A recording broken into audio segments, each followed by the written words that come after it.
Good evening. The meeting of the Monroe Township Board of Education will come to order. Please stand for the Pledge of Allegiance.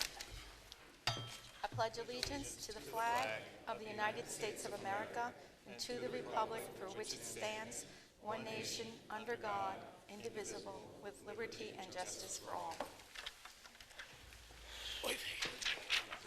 May we have a roll call, Mr. Gorski? Mrs. Koloponowicz. Here. Mr. Tesler. Here. Ms. Antelis. Here. Mr. Braverman. Yes. Mr. Chiarella. Here. Mr. Kaufman. Here. Mr. Masters. Here. Mr. Poi. Mr. Precioso. Yeah.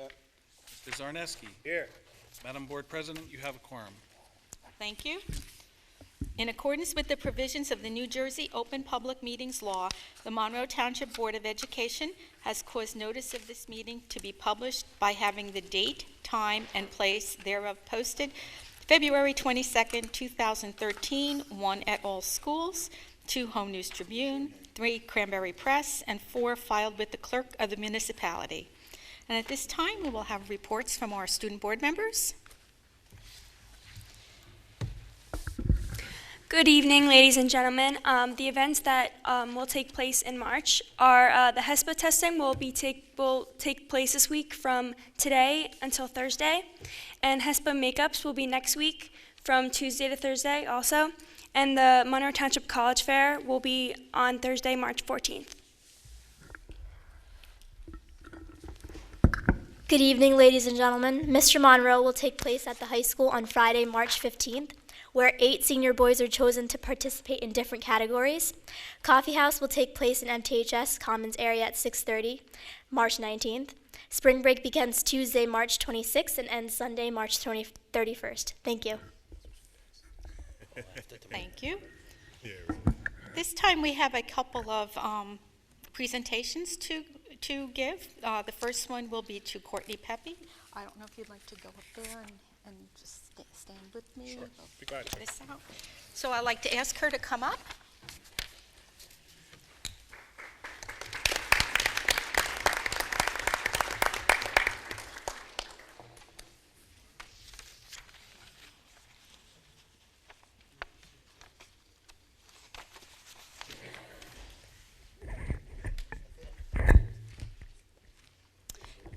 Tonight, we'd like to congratulate Ms. Courtney Pepe, who is being recognized by the Monroe Township Board of Education for becoming part of the 2013 Apple Distinguished Educators, or ADE, program. ADEs are part of the global community of education leaders recognized for doing amazing things with technology in and out of the classroom.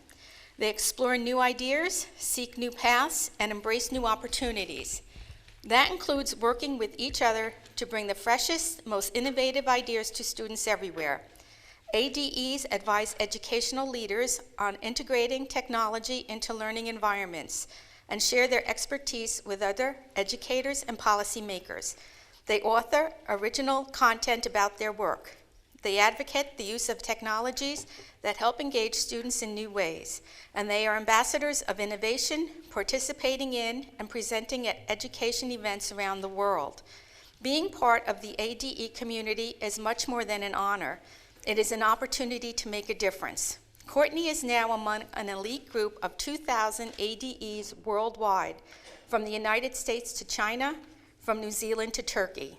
She will be fortunate to continue to help better our district by attending institutes and education events around the world, as well as online, to collaborate on solutions to the global education challenges of today and tomorrow. So at this time, Dr. Hamilton would like to. So on behalf of the administration and the Board of Education, the Certificate of Appreciation is presented to Courtney Pepe in recognition of Apple Distinguished Educator Award, Class of 2013. Congratulations, Courtney. Thank you. You're very welcome. Want to have a few words? I just wanted to say it's a pleasure to work in a building in a district with such a wonderful group of professionals. Thank you.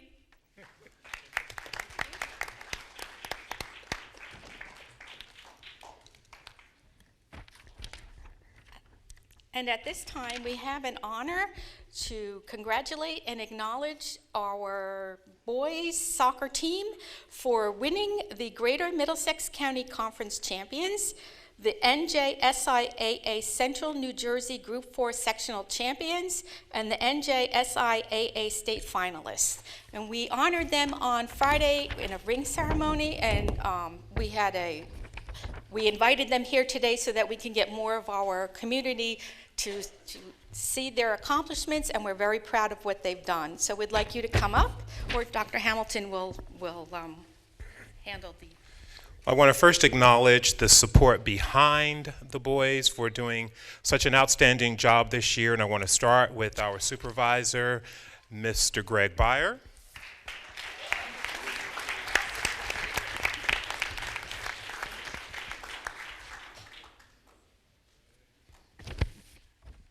And Greg, if you could just stay up here because I'm going to ask you to call the boys up. John Jensen, the assistant coach.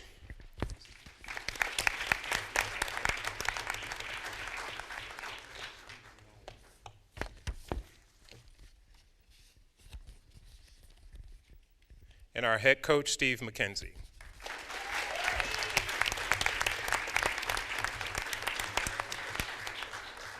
Congratulations, sir. Thank you. And Greg, if you'll call the boys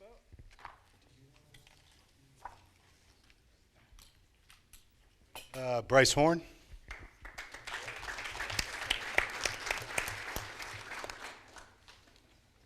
Sharif Ali.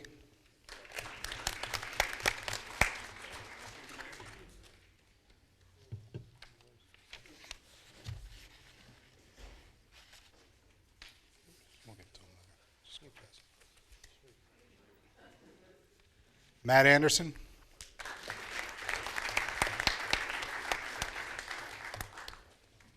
Kevin Bricks.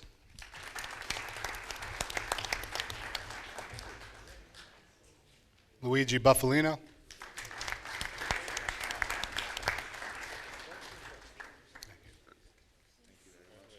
Andres Carvalho.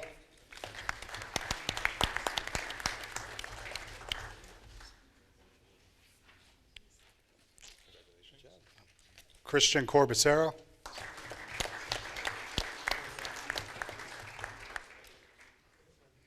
John Casenza.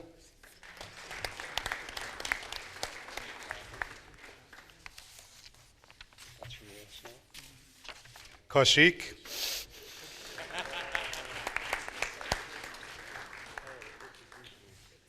Sean Doyle.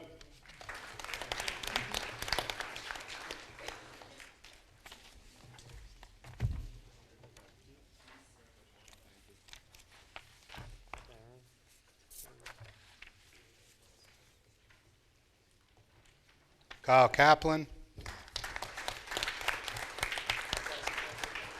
Corey Klaskin.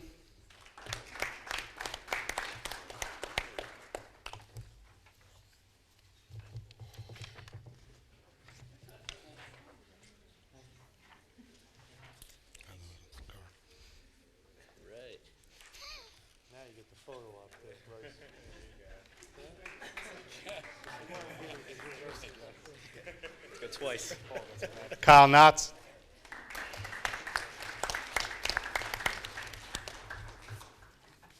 Anmol Madan.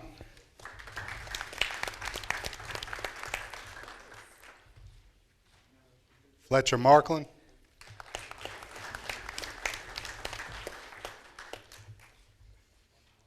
Mark Martin.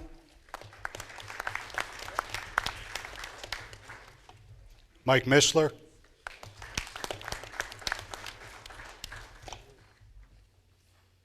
Don Polidoro.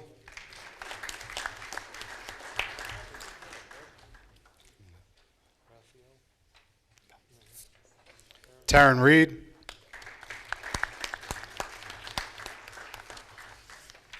Sean Reynolds.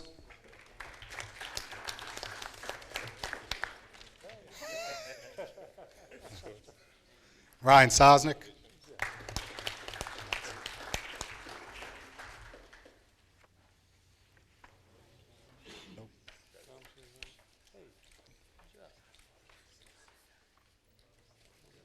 Tyler Utham.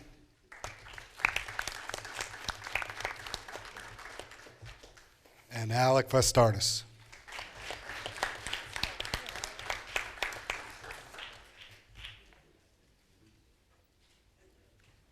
On behalf of our program, we'd like to thank Dr. Hamilton and the rest of the Board of Education. Thank you. Thank you.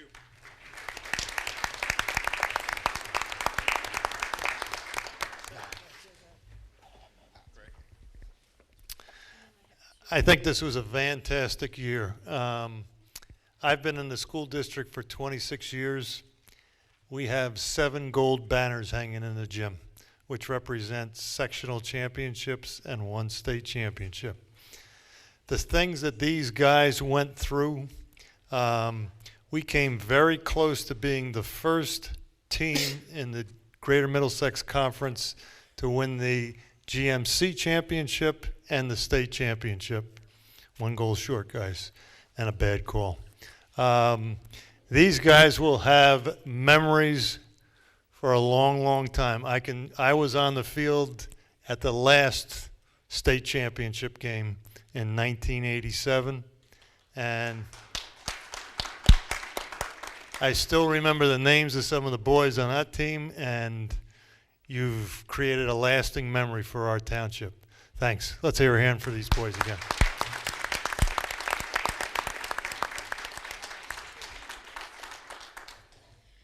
I'd just like to acknowledge 2 individuals. First, Sean Doyle. He is the NSCAA Academic All-American, 3rd Team All-State, and 1st Team All-GMC.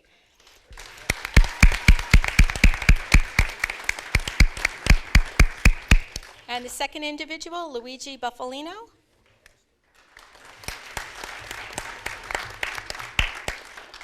He is the NSCAA Regional All-American, the 1st Team All-State, and the 1st Team All-GMC. So we should be very proud of these and the whole soccer team. Thank you.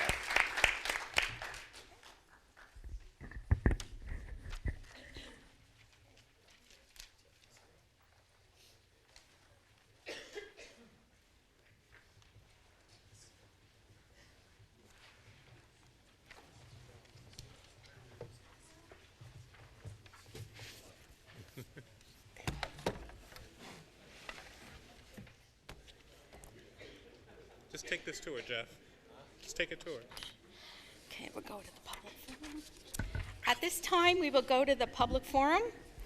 Anyone from the public wishing to speak to the agenda, except for the budget presentation, please come to the microphone and give your name and address for the record, and we will adhere to the 3-minute time limit and ask that you only speak once.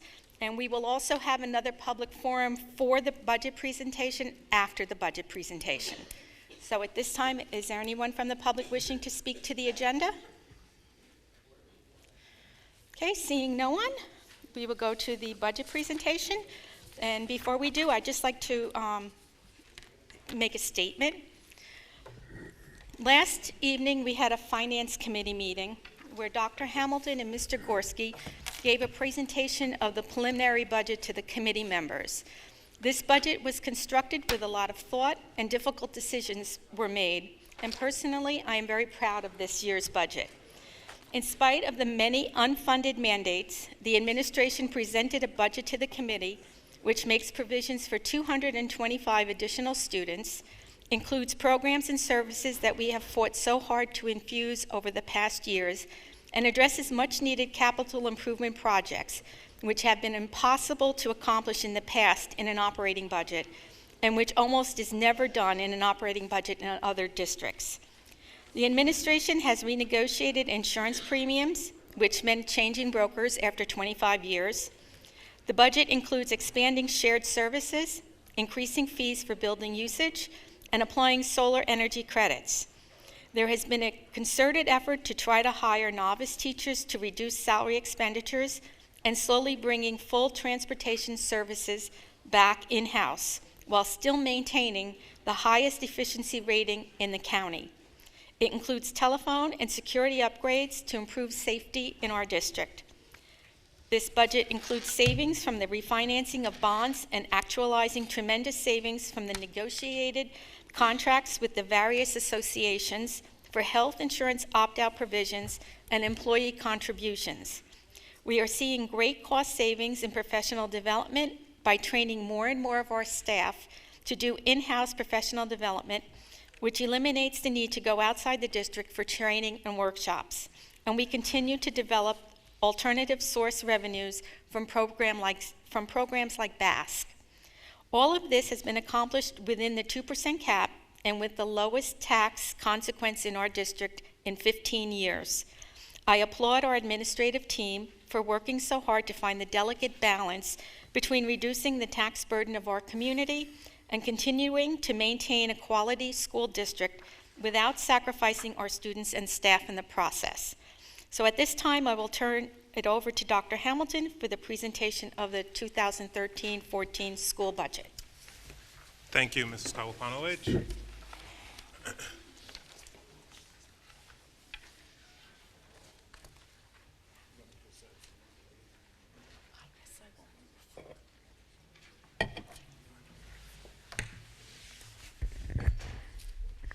may need to dim the lights. It'll come.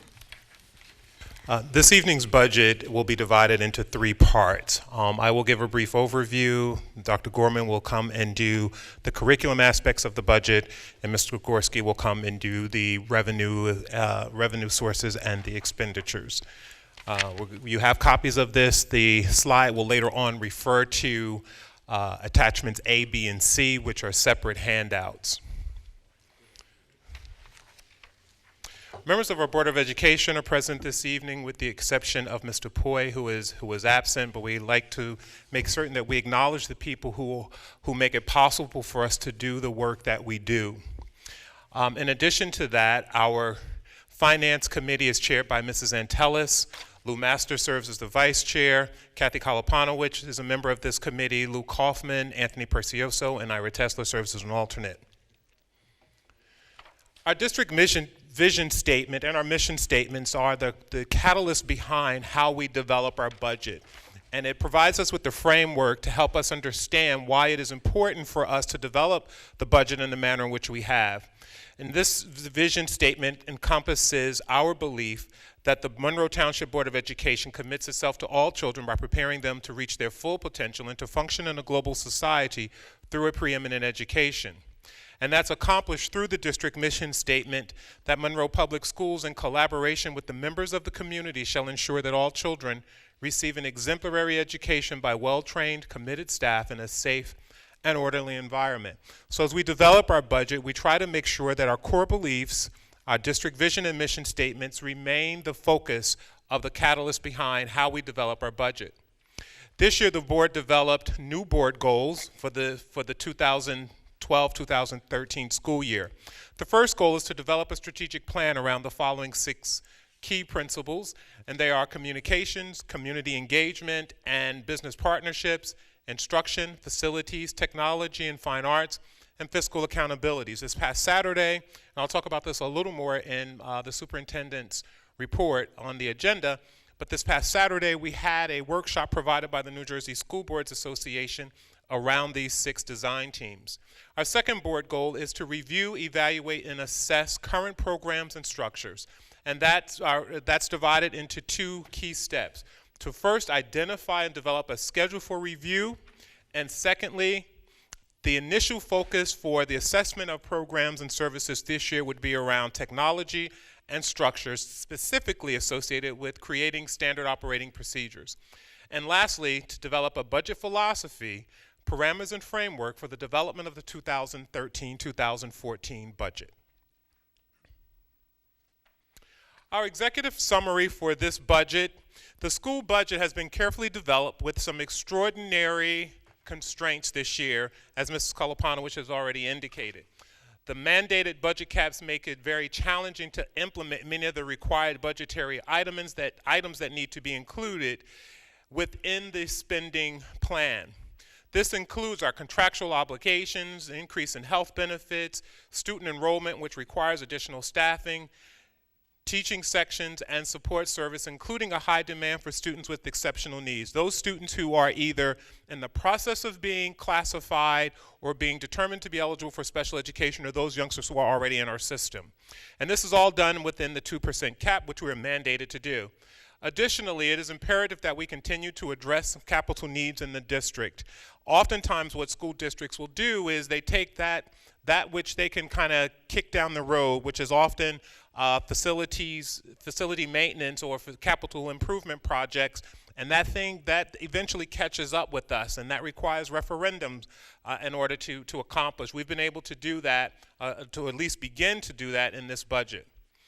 And the second part of this budget, executive summary for this budget, is that while the budget is increasing proportionately, the tax impact is the lowest it's been in 15 years. And we're very proud of that because we have worked very hard to maintain a very delicate balance between preserving the programs and services that the board has fought for so many years to develop and implement with fidelity, and to be sensitive to the fact that we recognize we're in a community that, because of the lack of the inadequacy in our state funding formula, our taxpayers have been overtaxed.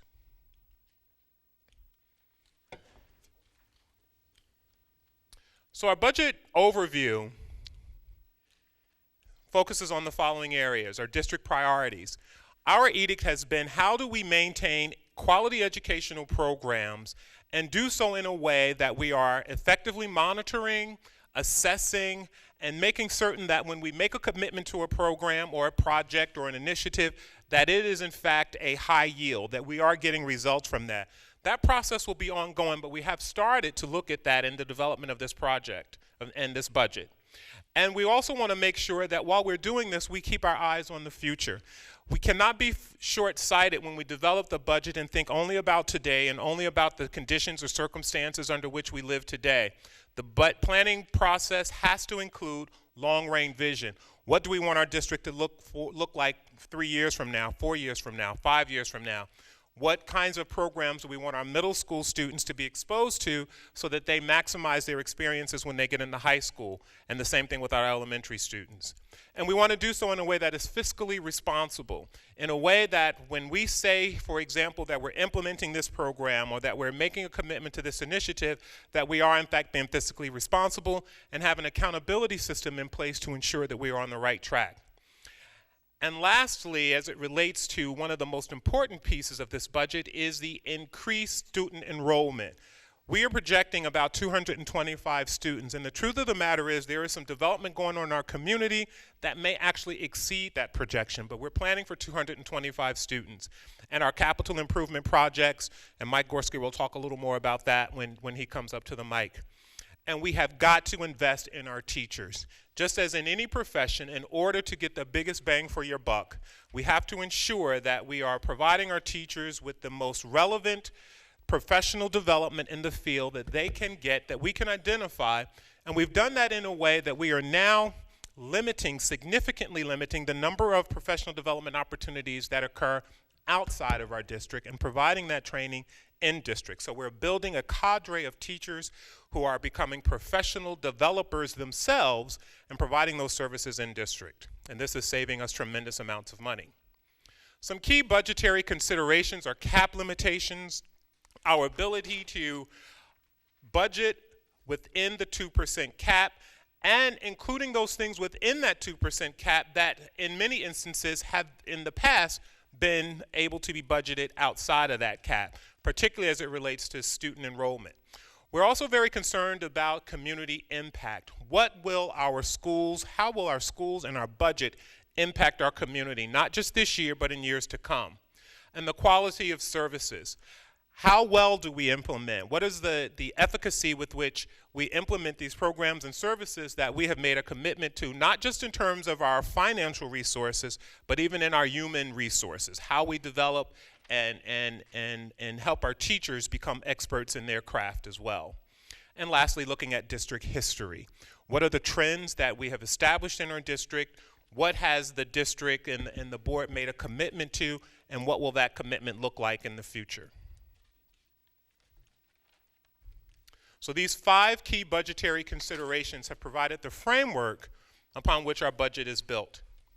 Now this slide gives you a picture of what our enrollment patterns, we anticipate our enrollment patterns to look like next year. And it's done very simply. We look at the number of students that are in the previous grade, how they will roll over into the next grade. Then we look at certain demographic information, and it helps us identify and make reasonable, intelligent predictions about what our student enrollment will look like. And this is a very modest estimate. Currently, we have 6,111 students in our district. We anticipate at the opening of our schools in September 2013, we will have 6,336 students.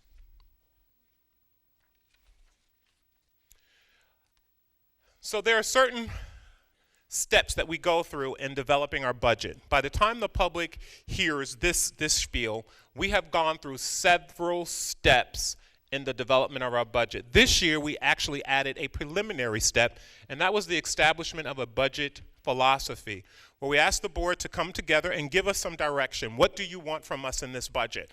What are the parameters upon which you want us to create this budget, so that we have our marching orders at the onset? And then, of course, the most important thing we have to do is look at historical enrollment patterns and develop our staffing needs. And that helps us identify how many teachers will we need, what will those teachers be required to do, and what supports will they need in order to be successful. Then we go through a process that we called OEE, or Orchestrating Effective Effort. And that's where we look at those items that are in the budget and we make connections to the board goals. We use this process to help us determine if we are making a commitment to something that is consistent with our core beliefs, those things that we say we value, those things that are important to our community. And if it does, then we proceed. If it doesn't, then we make a determination as to whether or not that's something we want to continue to invest our time and resources in. Once that's done, our principals and supervisors, department leaders, they present what we refer to as a budget defense round, where we go item for item in their preliminary budgets, and we ask them to offer justifications. How many books are you ordering? Why are you ordering these books? Are these third grade books being used in one building, the same books that are being used in another building? Have you taken an inventory of your paper supply? How many desks and chairs do you need? Do we have a surplus of these items? So this all happens during the budget defense rounds. Dr. Gorman, Mr. Gorski, and I sit with each of our principals, and almost always there are revisions that happen in the budget defense rounds, and then they are resubmitted before they are then approved for submission. Then we sit and we wait patiently for the governor to give his budget address. When the governor gives his budget address, he gives us some kind of indication of what his commitment will be to public education. Almost immediately after that, or a day or two after that, the state aid numbers come out. We look at those state aid numbers and we plug that information into our budget, and then that is the final piece to how we calculate what our budget will look like and what the impact will be. And it also helps us determine if we need to make further delineations in our budget or further deletions. Then there is the adoption of the tentative budget, which is what this process is for this evening. We are required to do by law. And then there is the public hearing. So as you can see, we have gone through several steps. This also includes conversations with the board, the various committees, having conversations with administrators within the district, or teaching staff around those things that are necessary in order to effectively implement the programs and services that we provide to our students. All right, at this time, Jeff will come and he'll talk about some curricular items. Thank you. Good evening, everyone. Okay, so I just want to give you an overview of some budget highlights in curriculum and instruction. If you are not aware, there's a national movement for new Common Core national state standards. New Jersey has adopted the Common Core, and that has led to a series of curriculum revisions. And in preparation for new assessments coming down the line in 2014, 2015. These assessments are tied into a partnership for college and career readiness standards, and these PARC assessments will replace the current NJS statements, and it'll be more of a national-based assessment, and it'll be based on each individual kid and hopefully reaching their potential. So these assessments will inform us and guide us in our instructing and in our curriculum. And just to give you an overview, instead of reading all of these to you, and we'll make this presentation public, of course, right? Yes. So these are basically our operating procedures in curriculum instruction, ranging from anti-bullying programs to basic skills in instruction to different assessments to math programs. Towards our senior option, student awards, obviously in athletics, as you witnessed this evening, our Wilson program, our adult education program, safety training for all of our staff and students, our English as a second language program, our extended school year summer program. Can you elaborate a little bit on that? Our extended school year summer program is for our special needs students, and these kids are severely disabled and have some real intensive needs that we provide past the school year into the summer program. I think we've been doing this for close to 4 or 5 years, I do believe. Also, our integrated preschool program, our assistive technologies for some of our special needs students, our preschool screenings, and if you are aware or not aware, there is a new teacher and principal and administrator evaluation system. So we're committing ourselves to a high level of professional development to make sure that we are implementing towards its fidelity. RTI is a primary intervention. So we want to identify students at early years when they're reading, and we want to make sure that kids are reading, because it has been a shown research-based study, and all research shows that if kids read early, then the gap closes. So we want to make sure we identify our struggling readers at a really early age, give them the right interventions, get them to where they need.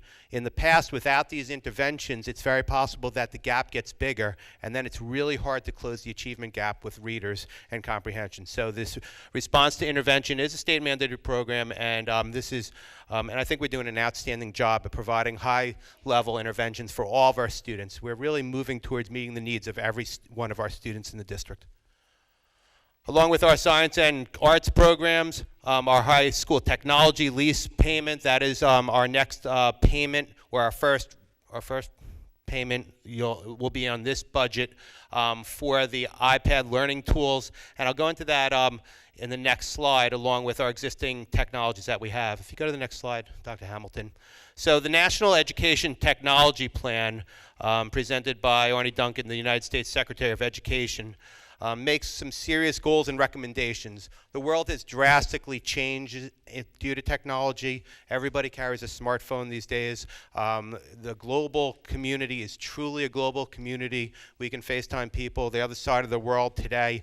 The world is drastically changing, and we have to stay up with that with our schools so our kids are prepared when they go out into the real world and they leave us. And we should be giving them what they need technology-wise in this evolving world. So here are 5 major recommendations from this plan. Number 1, that learning that we engage in, we empower. We revise, we create, and implement 21st century expertise for all of our students. My little guys grow up on smartphones and tablets and computers. Number 2, we provide assessments that matter. We design, develop, and implement electronic assessments that give students, educators, and other stakeholders feedback about student learning to improve achievement and instructional practices. SHIFT has truly made a change from when we went to school, when I went to school. It was about the content. Here, let me give it to you, you learn it. Now the content is out on the internet. Anything you want to know, you can ask, you can get at a fingertip. It's really how to think critically and how to expand into major problem-solving areas. Teaching, preparing, and connecting, expand opportunities for educators to have access to technology-based content, resources, and tools where and when they need them. The next piece, the infrastructure, is a very powerful recommendation, and I'm really proud of the work that we've done in this district. Ensure that every student and educator has at least one internet access device and appropriate software and resources for research, communication, multimedia, content creation, and collaboration for use in and out of school. And that ties totally into the lease purchase payment on the previous slide. And then lastly, productivity to redesign and transform, to rethink basic assumptions in our education system that inhibit technology to improve learning. So we really are trying to stay abreast of current learning trends and be responsive with our schools to match society.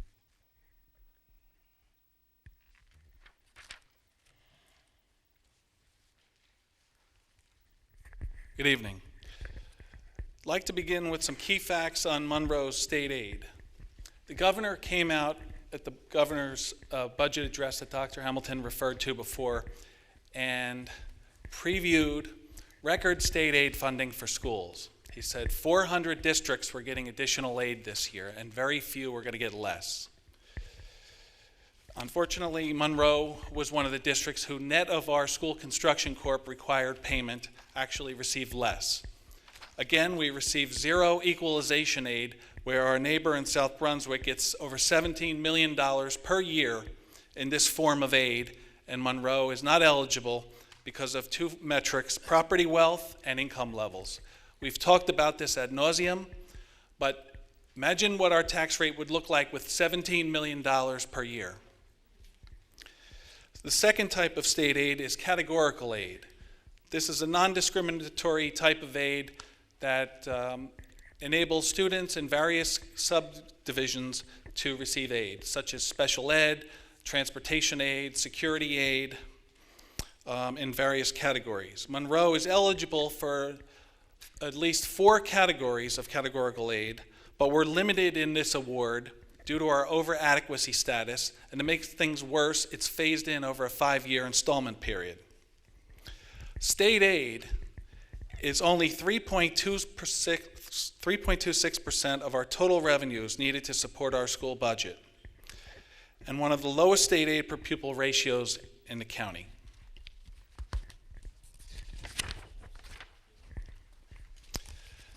Next, I'm going to go to handout A, sources of revenue.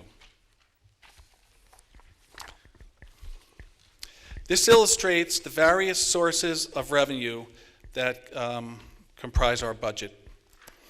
Revenues drive the size of the budget. It's a revenue-driven budget. It's capped in the tax levy area and also fund balance. Starting with fund balance, we have $1.5 million less fund balance carried over than the preceding year. The reason for that is we used prior year appropriations to renovate Applegard School within our school district budget. When you talk about renovating a school and doing a roof, those are all referendum type projects. We've incorporated a few of these into our school district budget now to save money. But that has a constricting effect, and we're starting off with $1.5 million less in revenues than last year. The second item is transfers from other fund. Last year, we were able to transfer $2 million of bond surplus from the accounts that built this school. Currently, there's $6 million of surplus in the bond referendum account, and the Board of Education has directed administration to appropriate $3.5 million of the $6 million for tax relief in the 13-14 budget. We would like to give it all and have a big impact this year, but that would cause a major spike in taxes next year. Returning the money on installments over 3 years like we've done, corresponding with the increase in the rateable base, which we're experiencing this year, is a wonderful planned method so to avoid spikes from one year to the next. Local taxes. 83.79% of the budget is supported by local taxpayers. This is unprecedented, and action needs to be done in Trenton to rectify this problem. We've drafted legislation, S2307. That's to offer aid for one of the subcategories of residents in this community, the seniors who are hurting the most from the property tax increases. Senator Greenstein supported the legislation, and we're expecting support from Senator Sweeney, and hopefully that bill gains traction. Other revenues to the budget include tuition from Jamesburg. Included in this year's budget is an additional revenue source of $615,000 from Jamesburg for interest to their proportionate share of enrollment, which was required for the bonds to build this school. We pick it up as a revenue source. Jamesburg has not picked it up as an appropriation. This is going to, for the first time, cause the two budgets not to reconcile when they go to the county office. And although we expect our budget to be approved, this is not going to be determined until the Commissioner of Education hears our lawsuit against our receiving district. Transportation fees. Jamesburg also pays us transportation fees for transporting their students. And there's a category for miscellaneous income that we're going to get to a breakdown on shortly. State aid again, no increase from last year.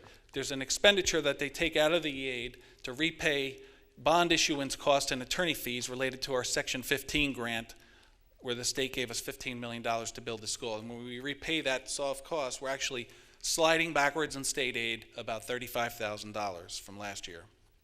Federal aid is less than 1% of the budget and consists of Title I, IDEA, and other grants.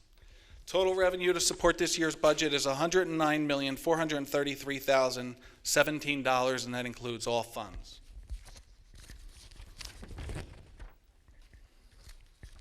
The next handout shows state aid history. Again, our state aid per pupil ratio that Mr. Klein brought up many times is actually sliding backwards. We were at $400 this year. Now, because we're receiving actually less state aid and we're increasing the number of students here, we're receiving back in the 300s, probably in the $370 per student number. Some school districts receive $9,000, $10,000 per student. And finally, there's an appropriation schedule designed with the chart of accounts that's created by the State of New Jersey Department of Education. What's noteworthy from this sheet is the right column where you'll see increases to salaries, which are contractually obligated for this year at 2.25%. But there's a lot of decreases. Administration has gone through every page in this budget and cut anywhere that we possibly could. That's handout C. That's forthcoming.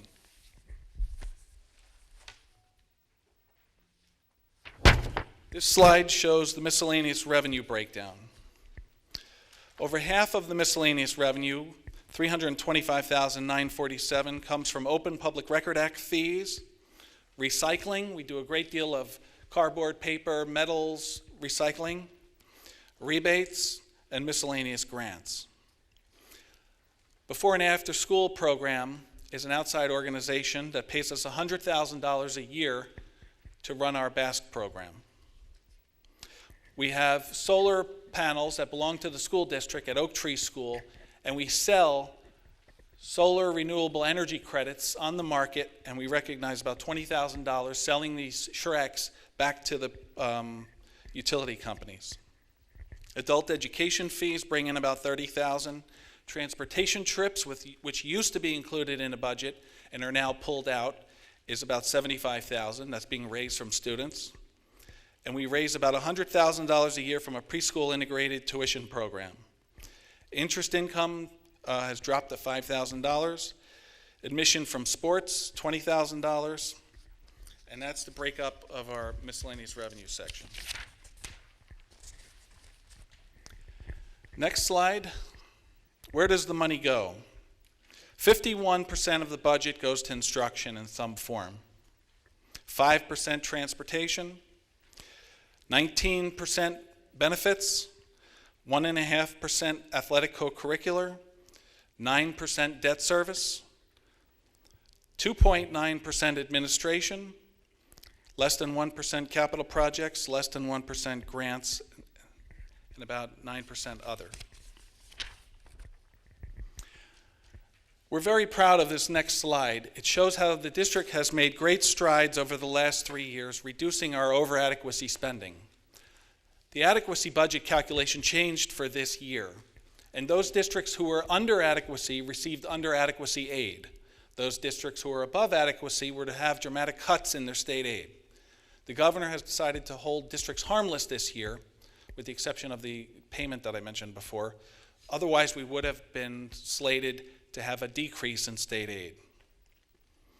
But you can see that we've gone from $13.7 million above the state's adequacy budget to $7.5 last year, and now it's $6.9 million. So we're on a positive trend, reducing our over-adequacy, eliminating the liability that our aid could be cut even further, and positioning ourselves for better efficiency. The next slide shows administrative costs in Monroe. The red shows the county limit, which is increasing every year with the new budget software, and the green shows Monroe's administrative costs per pupil, which have remained fairly linear through reductions of administrative positions. The next schedule shows what's new in this year's budget.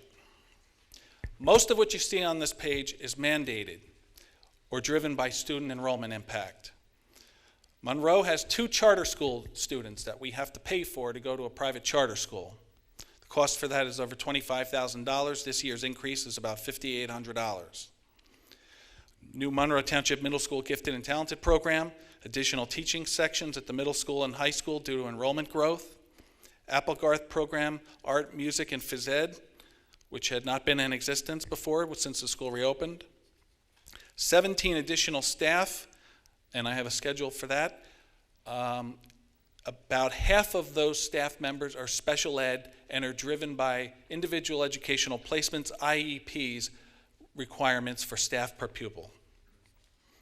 We have a new iPad lease obligation, $438,000. This is the first year with the payment. Next year is the last, according to the lease. We have a new technology lease for servers, laptops, and 5 computers that are desperately needed. Copiers. One of the largest liaison complaints we have is non-functioning copiers, which waste teachers' time and productivity. We have a new telephone and security upgrade. Going forward, Dr. Hamilton should be able to hit one button and speak to all principals and everybody who's outside of the school district, perhaps an athletic director with students on a field with a walkie-talkie, in event of a lockdown, chemical spill, or terrible event. Currently, we don't have that, and when our building lost power recently, it took us over half an hour to find out what other schools still had power. Monroe Township High School increase in 2 social workers contracts from 72% to 120% due to increased needs for social work for students. Transportation, we have a requirement by the state to replace 2 54-passenger buses and 2 vans because they're aging out of the state's retirement schedule, and we're buying 1 additional bus to bring routes back in-house. Replacement of the Monroe Township Middle School Marasco Center roof. Mr. Tague identified this as the most hazardous situation right now, that if that roof leaks and we follow our traditional method of getting out buckets and dealing with it as the problem progresses, that would cause the acoustic panels in the building to saturate and collapse, leaving us with several $100,000 of additional billing. So we're working on that now. $500,000 of cost that's fit in our cap. Increase in health benefits and mandatory contribution. This year, our health care rates that were furnished to us in January were for an increase of $3.5 million alone. That's more money than we can grow the entire budget. Through very tough negotiations and a difficult 30 days, including having to change insurance brokers, we're able to reduce that to $1 million, including the mandatory contributions that are required by staff. The state of New Jersey is pushing pension costs on the local school districts now. TPAF used to be paid for by the state. Now PERS requires a contribution by the local district, and anybody coming into a pension recently is in DCRP, which is like a 401k plan, and guess who has to pay for those costs? The local school district now. And salaries, this is the last year of the contract in the 13-14 school year for many organizations, and the contractual salary increases are 2.25. Appropriation details, see handout C, that's what I referred to before. You'll see a lot of decreases through that sheet. And the climax of our whole presentation. What factors influence the tax rate? What are all these new marvelous programs and additions and roofs and students and buses and computers that you're buying have to do with our pocketbooks going forward? The most influential factors in the tax rate are, number one, state aid. Number two, fund balance applied from last year. Number three, a very important factor is the rateable base. Last year, we experienced a $78 million decrease in ratables. That means everybody's taxes in Monroe are going up 5 cents automatically due to that decrease. The preceding year, $71 million. Fortunately, due to the recovery in the economy or the cease in appeals, ratables have actually grown $3.1 million, which stabilized our tax calculation. And we're very proud of this next slide.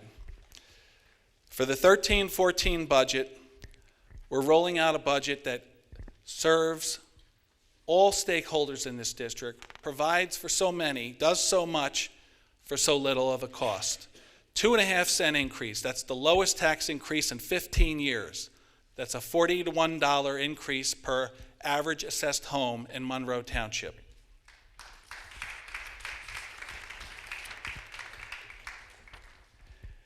And the next slide shows it in dollars.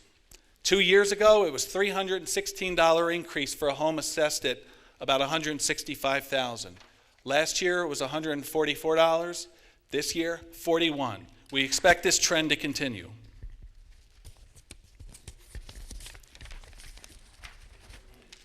Thank you.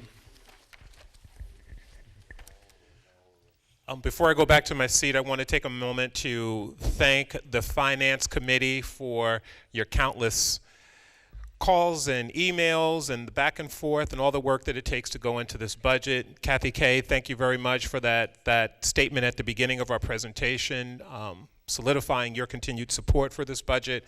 Again, Mike and Jeff, for your contribution. This has been a huge undertaking to try to create a budget that, in our estimation, satisfies the needs of our entire community, and ultimately, which is my charge as the superintendent, it keeps kids first.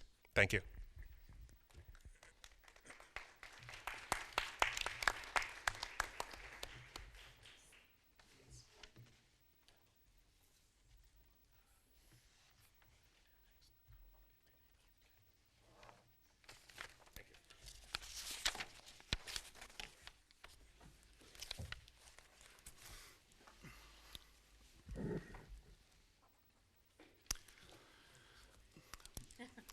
Madam Board President, members of the Monroe Township Board of Education, it is recommended that the members of the Board of Education approve the following amounts and resolution for the 2013-2014 tentative budget. Be it resolved by the Monroe Township Board of Education that the 2013-14 tentative general fund budget be adopted in the amount of $98,220,878, and the tentative general fund local tax levy in the amount of $85,818,172, and a tentative special revenue fund in the amount of $978,701, and a tentative debt service budget in the amount of $10,233,438, and a tentative debt service local tax levy in the amount of $5,875,093, whereby the tentative 2013-14 budget totals $109,433,017. And whereas the Monroe Township Board of Education has been notified of state aid amounts, and whereas such state aid amounts are, for 2013-14, the categorical special education aid is $2,048,517, and for the 2013-14, the categorical security aid is $92,501. And for the 2013-14, the categorical transportation aid is $496,510. And for the 2013-14, the debt service aid is $684,610. And whereas the Monroe Township Board of Education has estimated a state aid amount pursuant to application, and for 2013-14, the estimated extraordinary aid amount is $214,453. And whereas School District Bylaw 0147, Policy 3440, Policy 4440, and NJAC 6A:23B 1.2b provides that the Board of Education shall establish in the annual school budget a maximum expenditure amount that may be allocated for such travel and expense reimbursement for the 2013-14 school year. Now therefore be it resolved that the Monroe Township Board of Education hereby establishes the school district travel maximum for the 2013-2014 school year at the tentative sum of $158,422, and be it further resolved that the school business administrator shall track and record these costs to ensure the maximum amount is not exceeded. And now therefore let it be resolved that the superintendent of schools and the business administrator board secretary file the required documents with the county executive superintendent. Moved by Mr. Chiarella, second by Mr. Kaufman. Is there any comments or questions by members of the Board of Education? Ms. Antelis? I'd like to take this opportunity to thank Dr. Hamilton, Mr. Gorski, and the administrative team for this budget. Very pleased about this budget this year. While keeping under cap, we can continue our programs. We're addressing facilities, and we're giving money back to the taxpayers. $3.5 million left over from this bond referendum is going back to the taxpayers. Next year, another $2.5 million. I believe that this is diligence on the part of the administration, and I thank you for it. And I will be supporting this budget. Thank you. Anyone else from the board? Mr. Tesler? Like I said to Luke Hoffman a little before the meeting, I remember sitting here a year ago when we talked about reducing our adequacy, and we started taking things out in hope we got more state aid this year. And guess what? We still lost $34,000. So just in the future, our goal here is to educate children at a reasonable cost and get our most bang for the buck. So let's just keep it in mind. I'll be supporting the budget, and I think the administration did an excellent job this year controlling costs and providing programs and improving our buildings and maintaining our buildings. Anyone else? Well, before I open it up to the public, I'd just like to say that we continue to be a growing district. In the last 10 years, we've added more than 2,200 students to our district. We have 8 schools. We have 6,100 students. We have 800 employees or thereabouts. This budget focused on the needs of everyone and serves everyone fairly, the students, the staff, and the community. We keep trending in the right direction. We keep going down, and it's the lowest tax increase in 15 years. We haven't had anything below 4 cents in 15 years. And I think it's also important to note that every penny is worth $723,000. So for every penny that we would cut or add, we would either have to find $723,000 in our budget or find a way to cut that much out for every penny we needed. So if there's no further comments or questions from the members of the Board of Education, and I see none, we will open it up to the public for their input on the budget. We will again adhere to our 3-minute limit, and we ask that you only speak once. Do we have to vote on? Excuse me? We have a motion to vote on. Well, we're getting public input before we vote. Mark Klein, 53 Turnberry. As far as the increase, you're touting how small the increase is and how great it is for us. Last year's budget, you put $2 million in from the referendum to keep it lower. This year, putting 3.5 in to make it lower. What happens when the other $3 million is gone, where you're going to have your real increase and we'll be back up to 18 cents? The baloney about us being a wealthy community, I have handouts that I'm going to give all of you when I finish my 3 minutes. Manalapan has got to be wealthier than we are. Last year they got 19.3 million. Marlborough, wealthier than we are, 10.7 million. East Brunswick, wealthier than we are, 16.5 million. Old Bridge, 43 million. Jamesburg got 4.6 million. South Brunswick, 21.5. South Plainfield, 8.3. You see where I'm going? Woodbridge, 21.1. Where I'm going now is the fact that something that I've complained about for 3 years, that this board finally woke up last year and see that we're shortfall. What I see going on in this administration is what Muhammad Ali did as a boxer. It's called the rope-a-dope. He laid on a rope and let, in our case, the state just pounds the crap out of us, but Muhammad Ali would come back and fight. There is no fight from this administration. We get kicked in the face year after year, including 2 years when they did not pay us the $500,000 that they owed us in state aid, that they promised us, and they beat us out the end of the year. Nothing was done. No fights were done. Now we get hit again. The administration doesn't do a damn thing. I said to sue. You people refuse to sue. We have a right to sue, and I don't know what you have to do to light a fire under you, but come the end of the other $3 million, when you got to start coming up with the full increase that you can't take other monies to put in, where's it all going to come from? These people can't keep paying it. It's not only the retired people, the families can't pay it. And there's no fight. If Dr. Ferry was still here, he would have fought. He fought for the new high school. Last month I sat here and I listened to you pontificate when you knew nothing. You know good and well what this administration has done to get more funding for the state.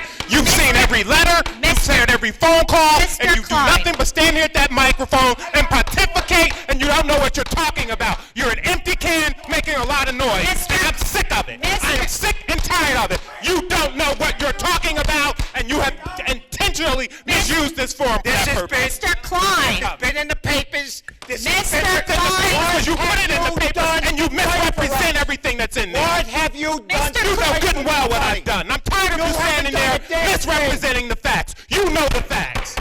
Mr. Klein, I'm asking you to please take your seat. I would step down and I would quit if I were you. You don't like it? It's not me. That's the difference. Then you fight for us. I've been fighting and you know it. Mr. Klein, I'm asking you to please take your seat. I had my 3 minutes. He butted into my... Yeah, you're right. Mr. Klein, And so am I. I'm entitled to not let you stand at that microphone and trash this administration when you don't know what you're talking about. I've seen the lack of what you've done. You haven't seen anything. You've seen what you wanted to see. You want me to talk about ethics also? Yeah, I want to talk about ethics. Bring it. Bring it. Let's bring it up. do you want me to call I don't need a recess. Okay. Sorry about that. Liz Brewster, 29 Spruce Meadows Drive. Madam President, I think we do need a recess. That was a bit much for the public. Okay, at this time, we'll take a 10-minute recess. We need a first and second, a motion to take, who's the first? Mr. Masters and Mr. Tesler, all in favor? Aye. Opposed? Okay, at this time, we'll take a 10-minute recess.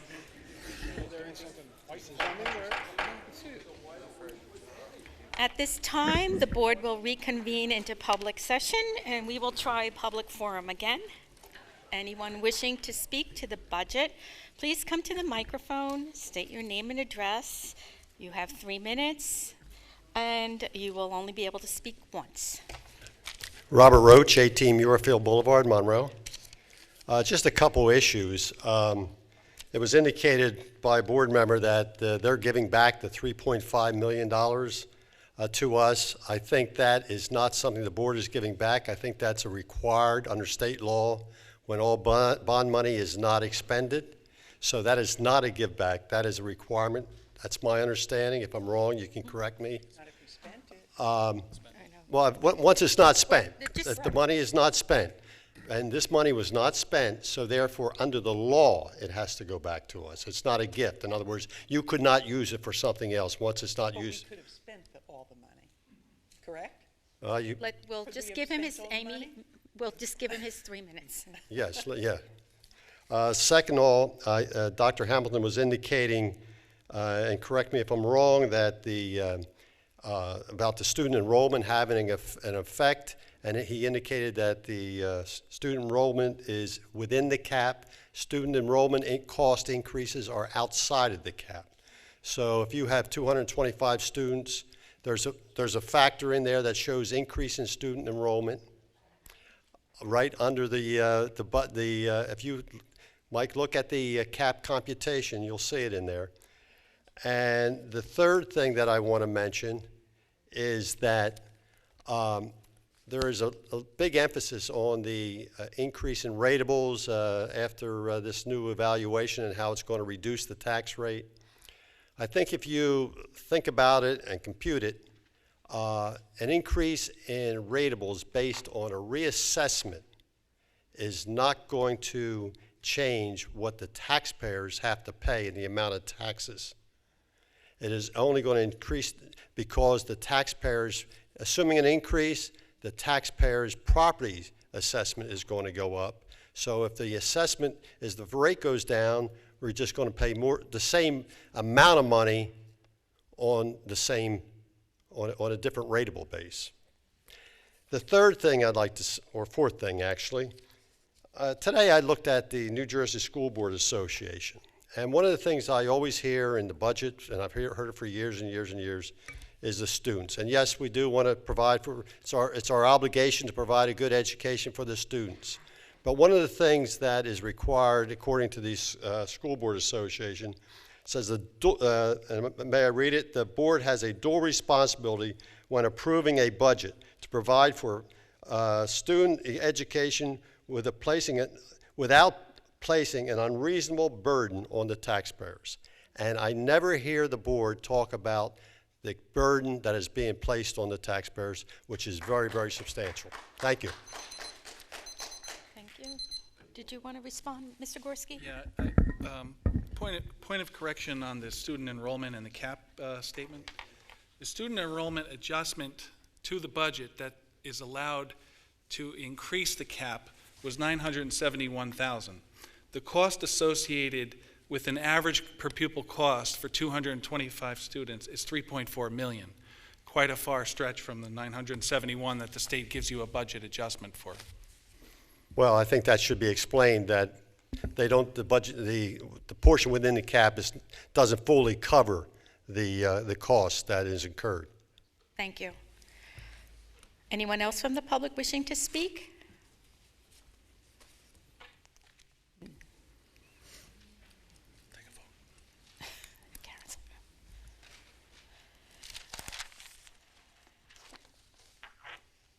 Good evening, Karen Castaldo, MTEA President. Thank you, Chet, for walking me up. He's our security guy, and I'd like to break the ice a bit.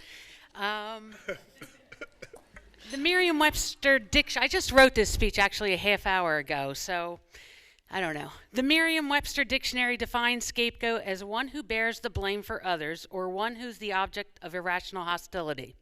Those of us in the education profession would define scapegoating this way. Scapegoating educators has been so popular with policymakers, politicians, the media, and even members in our own community that the reality of what really happens in education has become blurry. Scapegoating broads a noble profession and wreaks havoc on student learning. Scapegoating public educators, the Board of Education, central administration, and anyone else for that matter here, makes the real systemic problems in education. We need to reform the debate and remove the mask. One of the systemic problems that is being masked is funding. Because so much of school funding is based on local property taxes, the historically vast wealth gap in our nation makes it easy to see why funding is not equitable. Mark Klein was on this board, and Mark, I have to say, you did a great job with the legislation that you and Mike and Dr. Hamilton worked together that's on the website. That's the fight that should be happening. What's going on in Trenton and the piece of legislation that's here, I go to Trenton often, and that's how you get things done, not pointing fingers at each other in our own community.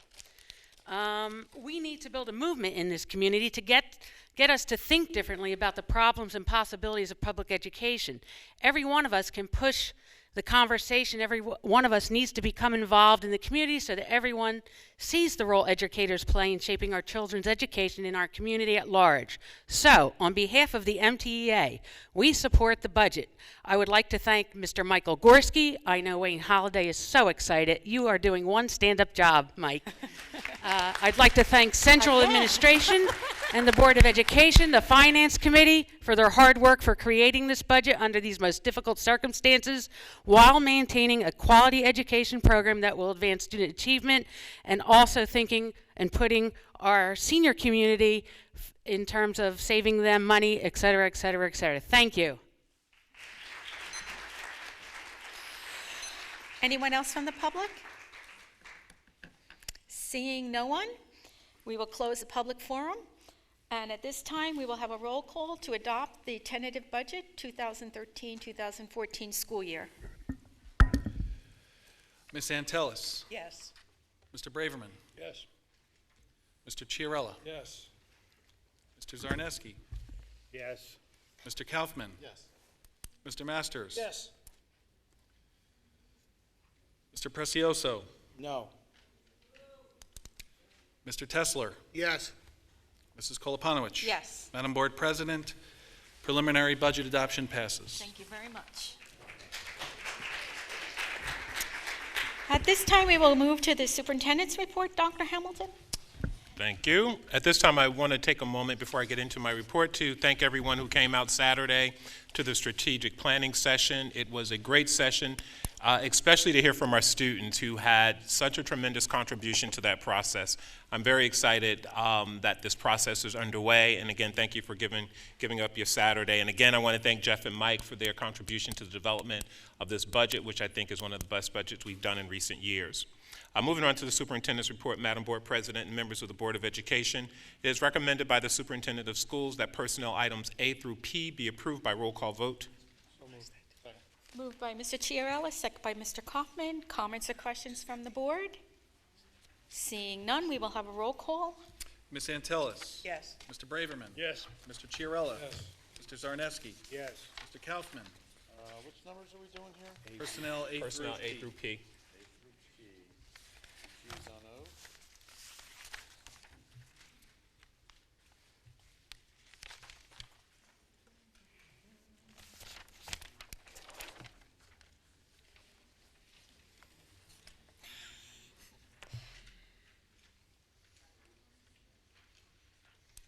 Are you still? Recuse on O. Otherwise, yes. I'm sorry. That's a yes with a recuse on O. Okay. Mr. Masters? Yes. Mr. Precioso? Yes on everything but M. That's a no on M as in Michael? Yes. So noted. Mr. Tesler? Yes. Mrs. Koloponowicz? Yes. Madam Board President, personnel items A through P passes. Thank you. Moving on to board action items, Madam Board President and members of the Board of Education, it is recommended by the superintendent that board action items A through F be approved by roll call vote. Mr. Chiarella? Was that a second or was that a question? Question. Oh, Mr. Kaufman. Comments or questions? Mr. Prezioso? Item E on board action, what exactly is that? The new teacher evaluation system requires that we have school improvement panels in place. This is a mandate. It's non-compensated. Does this cost us anything? It's non-compensated. Anyone else? Mr. Masters? Same item under Applegarth, the supervisor.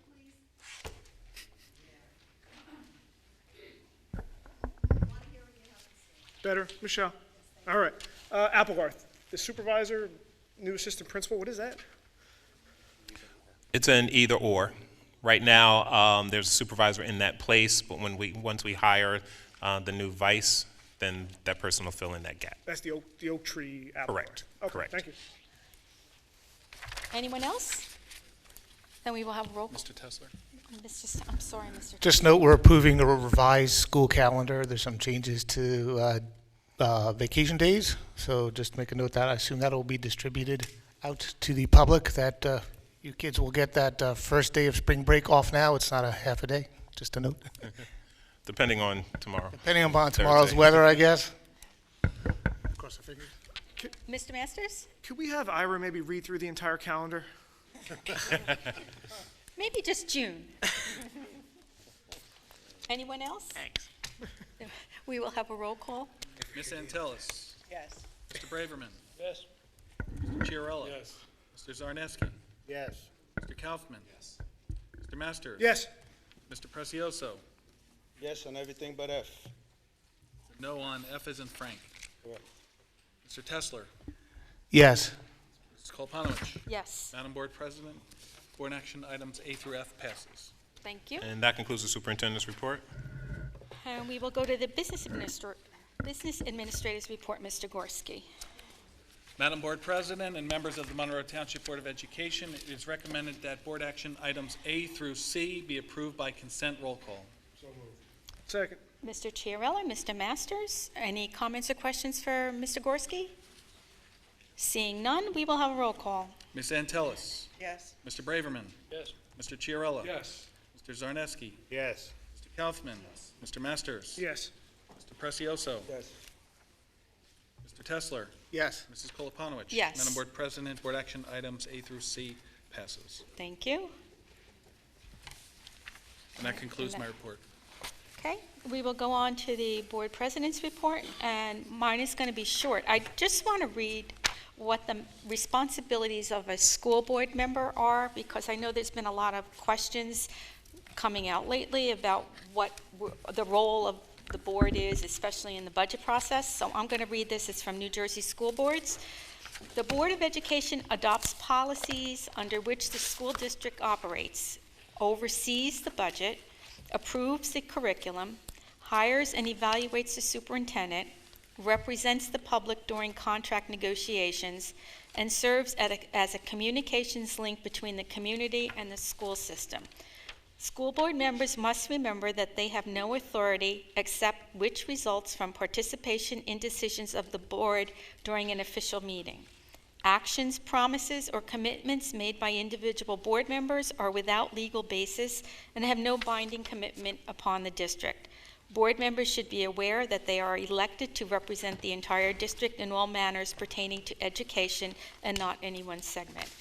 And in regard to the budget, the board does not get involved in the creation of a budget, but we have input into the budget, and we do this through the what did we have in October? Budget philosophy The development budget meeting. philosophy development meeting, and when we go through committees.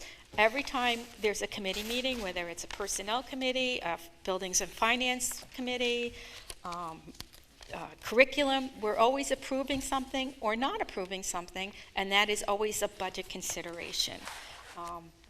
Individual-wise, if I wanted something in the budget, or Amy wanted something in the budget, or Lou wanted something in the budget, it can't happen because everybody wants something different. So we do it together as a board. Even committees, they recommend to the board what they would like to have, and the board votes as a whole. So that's the board's role in budget preparation. So at this time, we're going to go to committee reports. Are there any committees that would like to report this evening? Mr. Kaufman. Thanks. We had a curriculum meeting this evening, and we covered a few items. The first item was a presentation by one of our, let me get the title correct, learning disabilities teacher consultant over at the high school here for a program that is outstanding. Jeff, I think we actually have to have a presentation to the public for this particular program.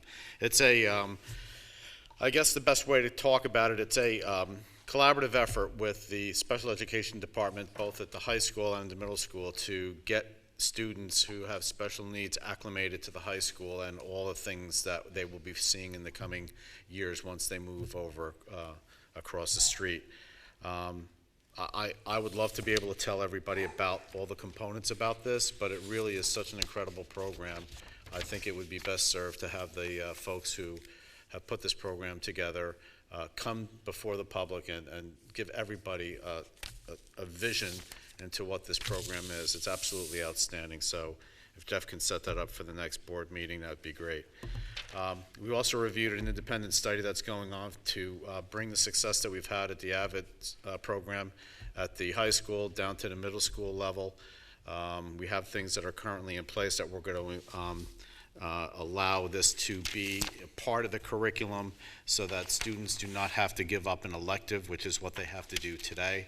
There's going to be a cost of around $9,000 to implement this for the school year, and I think it's well worth the effort based on the information that we're seeing and moving in that direction for students that are not at the high end of the spectrum, not at the low end of the spectrum, but students that are kind of like in the middle that really just need a little bit extra support to do things like get organized and working on projects. You know, we talk about all the time the students at both ends of the spectrum having all kinds of resources, and hearing currently or reoccurring that students that are kind of in the middle ground are kind of left to do the best that they can. The AVID program has been very successful here at the high school, and we'd like to filter that down into the middle school as helping to transition students once they get here as well.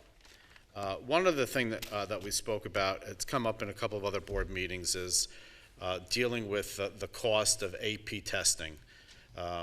There is a cost related to AP testing. Students at the high school do have a tendency to want to take the AP courses because they can get college credits, saving their mom and dad a little bit of money once they get to college. But there is a cost associated to it. It's in excess of $30,000 for all the testing. So I'd like to thank Dr.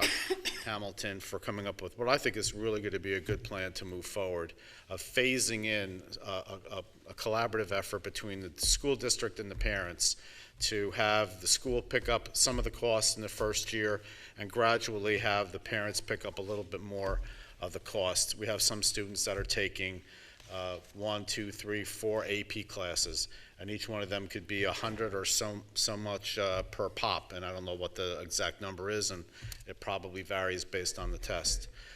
So being cognizant of trying to keep the costs manageable while at the same time keeping that opportunity open to our students, we're going to investigate trying to have some type of phased-in collaborative approach to being able to offset some of the costs for AP exams. I'm good. Great. Anyone else from the board? Okay, we will go to other Board of Education business. Is there any other business from any member of the Board of Education? Ms. Antelos? Well, first I'd like to congratulate Mrs. Nomick on her adult education program. I see some very new and exciting programs in there, and just want to say about the program, it's really more of a community service. I don't believe that costs us anything, does it?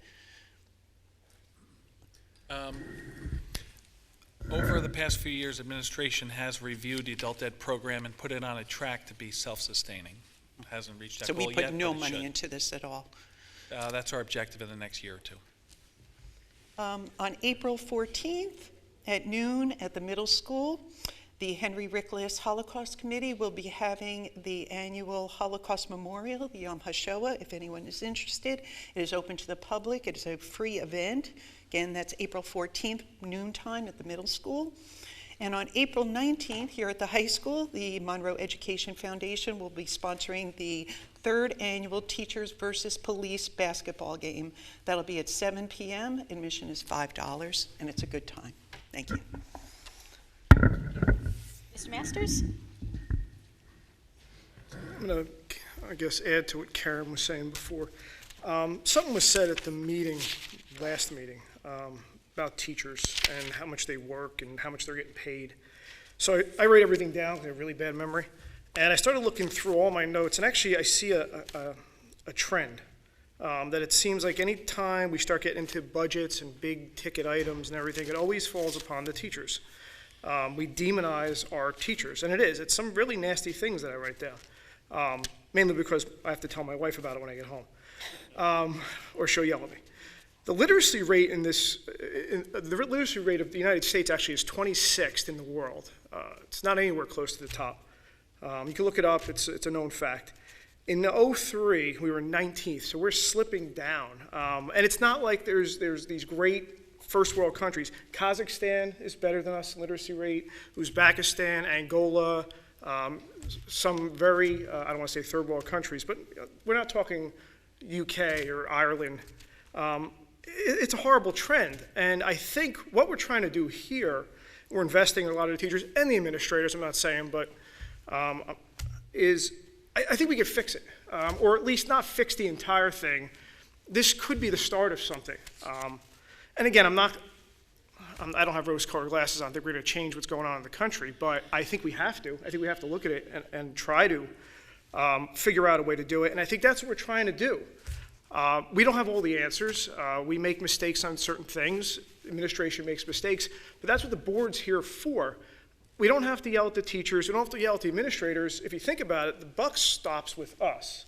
So if you have a problem, really, don't sit here and complain about the administrators or complain about the teachers. They only work 10 months, or they get paid too much, or they go home at 3 o'clock.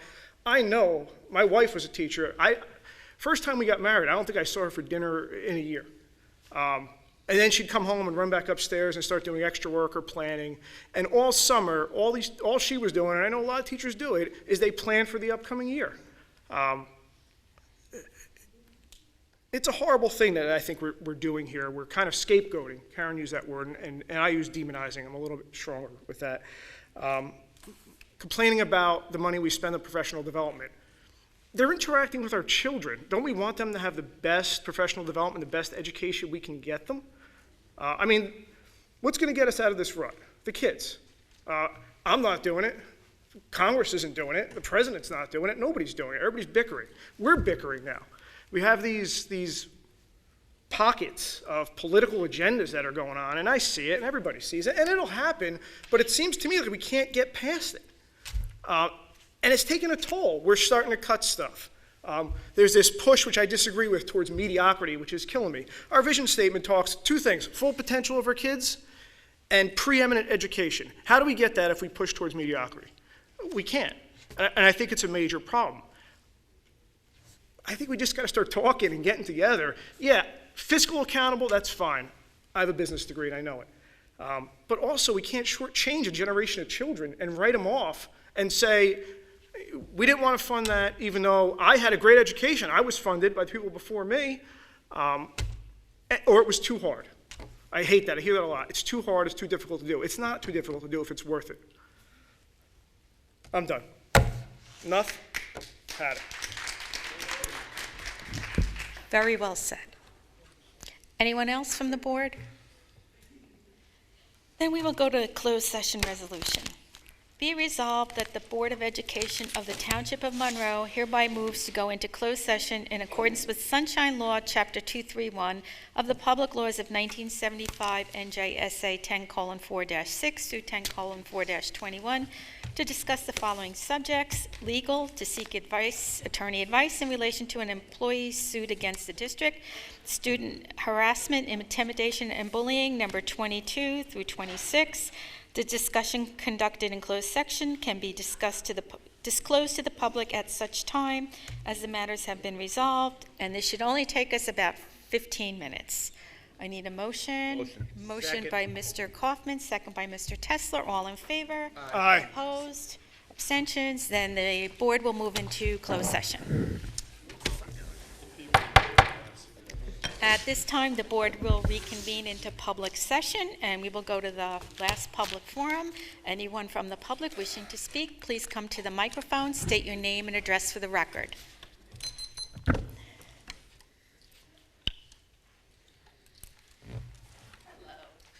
Hi.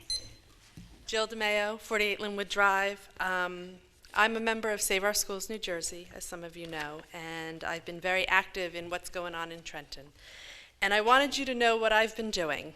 In January, I spoke at the State Board of Education meeting about Monroe's plight and our funding. In February, I spoke at a press conference as part of a coalition of Our Children, Our Schools, and I spoke about Monroe's plight and our funding. And this morning at the Budget and Appropriations Committee meeting, I spoke again. And I just want to read to you what I spoke to and talked to them about. I wanted to thank the entire Senate Budget and Appropriations Committee for allowing me to speak today.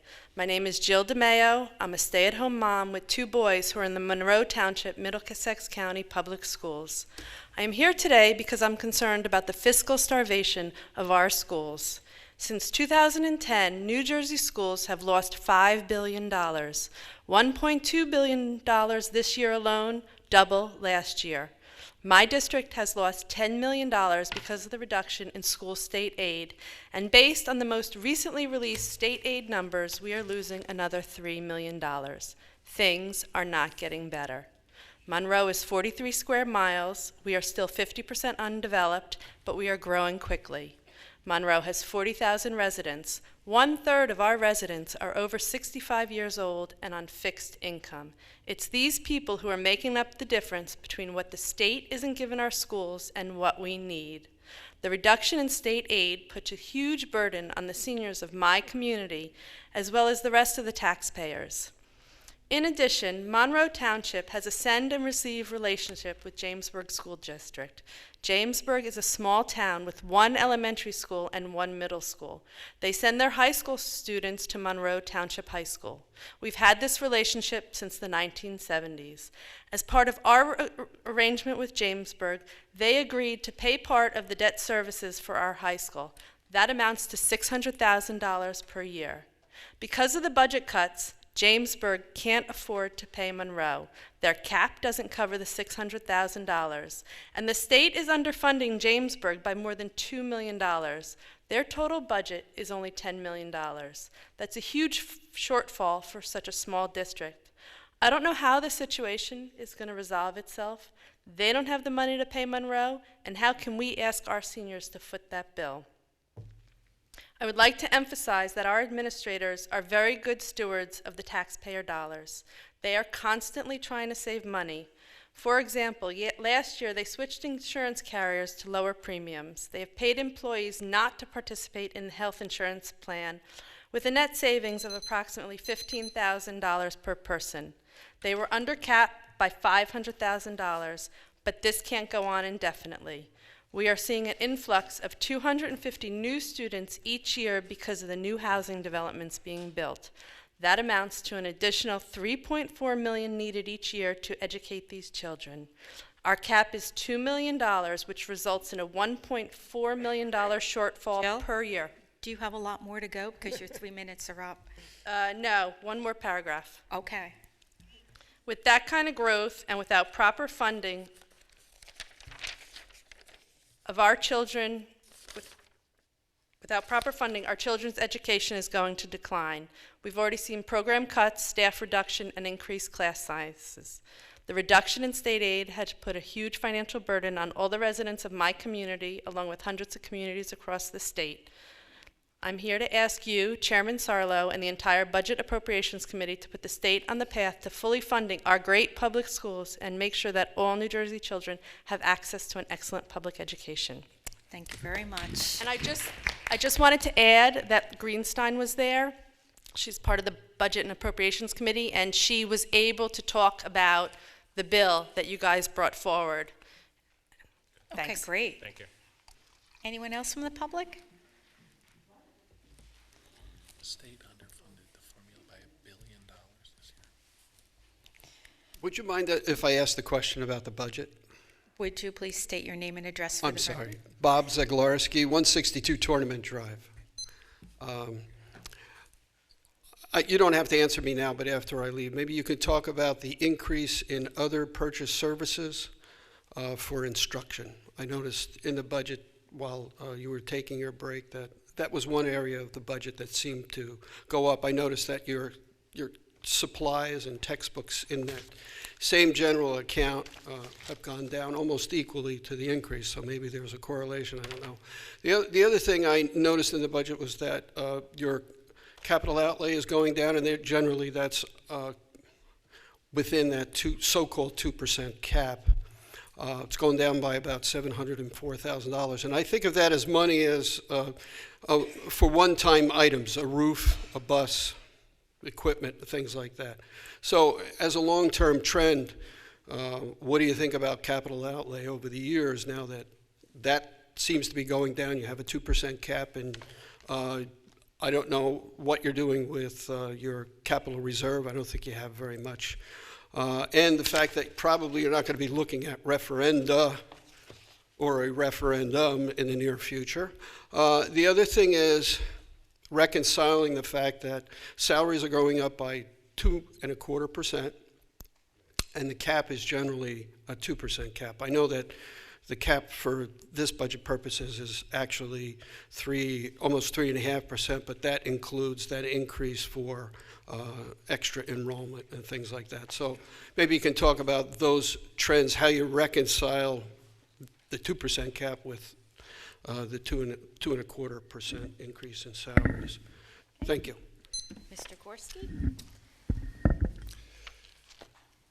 The first question has to do with an account termed Other Purchase Services for Instruction. This account is supposed to host such expenditures that include lease purchase payments for instructional equipment, such as synthetic turf fields, the lighting that was associated with that field. Those obligations just expired previous to this budget preparation. But the iPad lease obligation for about $440,000 is charged to that account, as well as the new leases for computers, 5-copy machines, telephone and security upgrades all go to that account.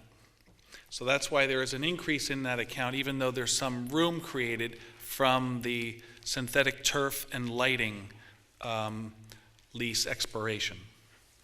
Capital outlay account, we did have a capital reserve at one point of $750,000. We replaced roofs.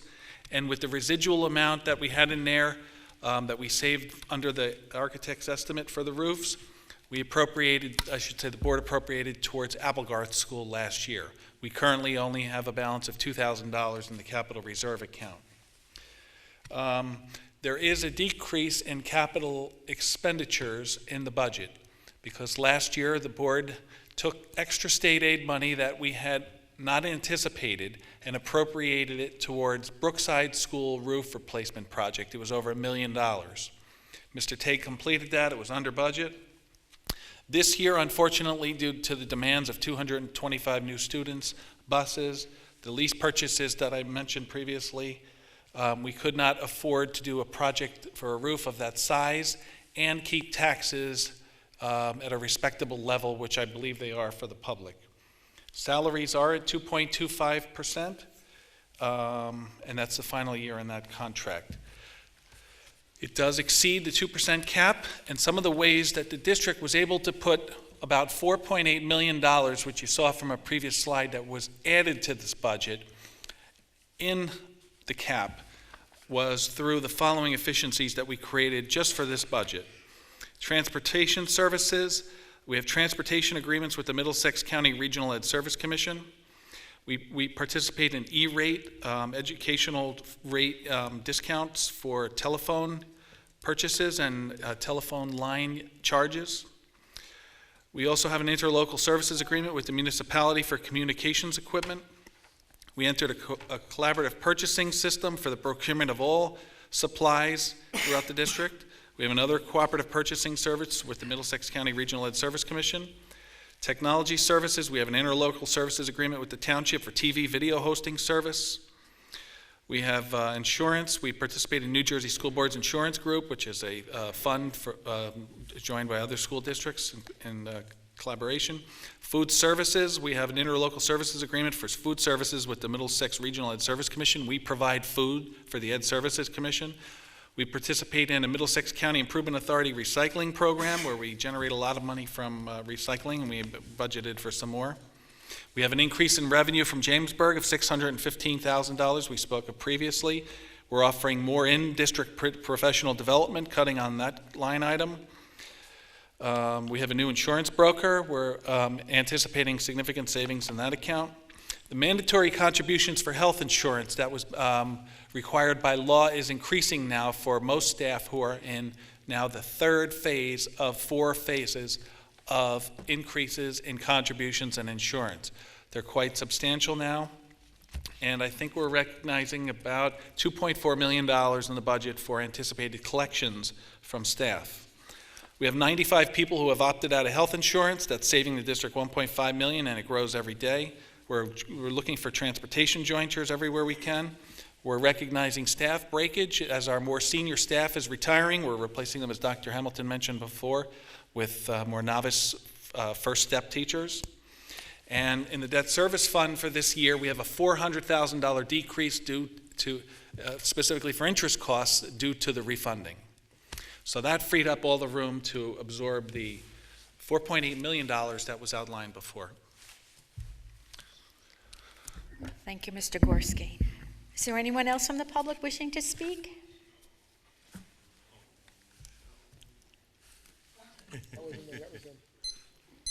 Thank you. Michelle Arminio, 9 Nathaniel Street. That's exactly why I'm getting up to speak. Because when people come in and give attaboys and say all the wonderful things about you, which there are many, they get a lot of time to say that. And they get over 3 minutes. When people disagree with the board or have some criticisms that sometimes is acceptable and sometimes is not as acceptable, they don't. They're shut down. The public portion, we may not like what people say, but we have to allow them to speak. It used to be that when people came to these, people didn't come to the board meetings, members said, well, no one cares, no one is here, no one comes up to speak, no one cares about what goes on in their school. Now that people show up, people complain that they don't like people talking or that people are criticizing. It's not a criticism. I think we teach debate. We think critical thinking in schools. So if we're going to teach that kind of stuff to our children, we should be grown-ups here and try to have a civilized debate. Sometimes people yell. Sometimes people yell back. That's not really what my concern is. My concern is people have a right to criticize, especially elected officials. That's what you're here for. That is what the public participation is all about. Again, not everything. I would like to say thank you for all the time that you spend and for the good intentions for the most part. But that doesn't mean well-intentioned action are always the right action. So please understand that not everyone in the public is looking to bash either the teachers, the Board of Education, or anybody that puts their time in. And I want to personally thank Jill. I didn't know that she was involved in that. I mean, when parents do things like that, it's essential. And I'm grateful for everyone's participation, even the people whose ideas and whose opinions I disagree with.